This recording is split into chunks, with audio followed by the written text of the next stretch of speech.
Homme fort, homme brave, c'est tout de suite dans cette vidéo. Bonjour, je suis Alex Janine Iboku ou appelle-moi simplement Agi. Alors, à toi, mon frère, toi l'homme, notre fils. D'abord, tu es mon papa, c'est toi qui m'as mis au monde. Tu es en même temps mon fils, mais aussi mon mari, mon frère. Au fait, tu es tout. Toi qui incarnes l'autorité. Toi qui incarnes la force, le pouvoir. Respect. Tu sais, moi je suis né au village. Chez nous, on respecte l'homme. L'homme incarne l'autorité. Mais comme tu peux le constater, tout a un prix. L'autorité aussi a un prix. Mais c'est quoi le prix de l'autorité? C'est quoi le prix de la force de l'homme? Homme fort. Qui est cet homme fort? Nous allons parler de 4 points essentiels qui te permettent de bien manifester ta force au quotidien. Oui, nous les femmes, on est des hommes forts. Vous n'avez jamais entendu parler d'un prince charmant parce que ça incarne l'autorité. Nous, on adore ça. Alors, quels sont ces 4 points? Le premier, nous avons la vigilance. Le deuxième, c'est la prudence. Le troisième, c'est la patience. Et le 4e point, c'est la justice. Alors, voici 4 points qui te permettent de manifester ta force au quotidien. 1. La vigilance. L'homme, c'est celui-là qui manifeste une attention active. L'homme ne se laisse pas distraire. L'homme surveille. Vous savez, pour nous les nés au village, là, l'homme avait toujours son épée ici, prête à le dégainer en cas d'incident. Et il mettait toujours la femme derrière. Il avait la sagaie en avant, la sagaie sur l'épaule, pardon, et l'épée au rein. En cas de, il dégainait l'épée. Et il interdisait à la femme de passer en avant. Voilà pourquoi, pour vous les jeunes, sachez pourquoi l'homme dort devant la femme sur le lit. C'était pour protéger sa femme. Et oui, vous voulez être fort, mais attention, l'autorité a un prix.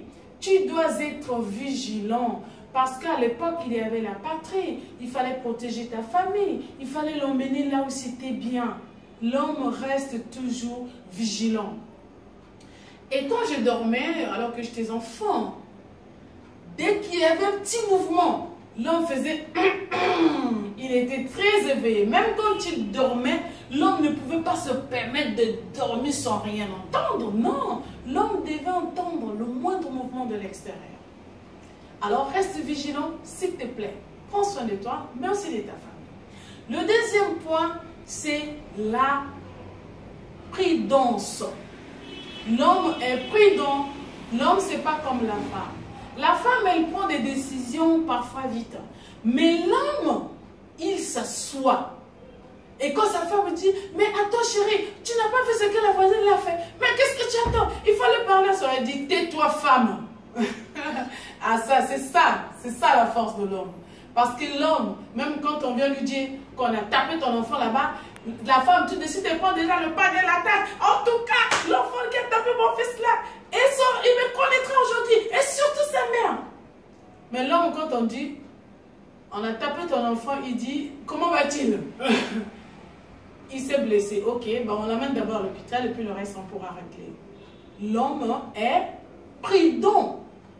C'est-à-dire qu'il mesure les conséquences de ses actes avant de s'engager dans quoi que ce soit. Quelle est la portée de l'acte que tu es en train tu veux vouloir poser ce jour, cette semaine? S'il te plaît mon frère, s'il te plaît mon petit, mon fils, assieds-toi. Réfléchis aux conséquences de ces actes. Parce que tu sais, il suffit parfois d'une minute pour dire oui ou non. Mais les conséquences d'un oui ou d'un non peuvent durer toute la vie. Alors fais attention, sois prudent. utilise toujours beaucoup de sagesse à tes décisions. Que tes décisions soient toujours mêlées de sagesse. Que tu te demandes à l'avance, mais si je faisais ceci, qu'adviendra-t-il? Prends le temps, prends le temps. Ne fais pas comme sur iPhone, tout de suite tu as la réponse. Non, non, non. Médite, réfléchis avant de prendre une décision. Le troisième point, c'est la patience. L'homme, c'est celui-là qui interagit avec l'adversité, c'est-à-dire ce qui ne se passe pas comme tu veux. C'est ça ce qu'on appelle l'adversité. L'homme interagit. Il accepte la douleur. L'homme accepte l'inconfort. Mais les hommes ne pleurnichent pas. Pour nous, les nés au village, là, l'homme ne devait pas faire « aïe ». C'était pas permis hein, chez nous. L'homme ne faisait pas ça. L'homme, quand tu fais là, c'est qu'il a très mal. L'homme ne faisait pas ça. Les aïe, hé, maman a gagné. Ça, c'est pour les femmes. Ça, ce n'est pas pour l'homme. L'homme, quand il est blessé, il est calme. On leur apprenait ça sur le plan physique. C'était pour les initier à fortifier leur mental. C'est-à-dire que quand il y a une situation, que ce soit sur le plan physique ou psychologique, l'homme n'avait pas le droit de faire aïe n'importe comment. L'homme, quand tu lui cries, c'est une douleur que tout le monde va fuir. Rappelle-toi de ton grand-père Mandela, s'il te plaît. Tu sais ce qu'il a enduré? C'est ça le modèle de cette terre. Les modèles de cette terre, c'est ceux-là qui ont enduré le genre de souffrance que personne ne pouvait endurer comme eux. Oui, ce que Mandela a enduré, personne ne pouvait le faire. Mais lui, il a dit, moi, je le fais. C'est ça.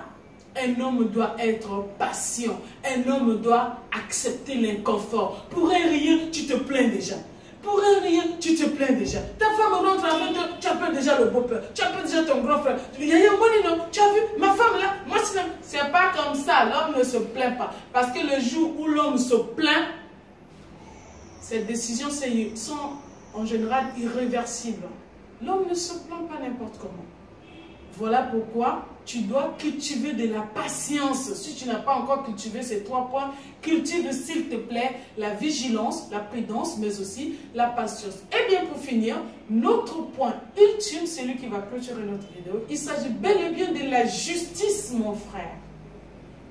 Donne à chacun ce qu'il mérite en respectant tous ses droits.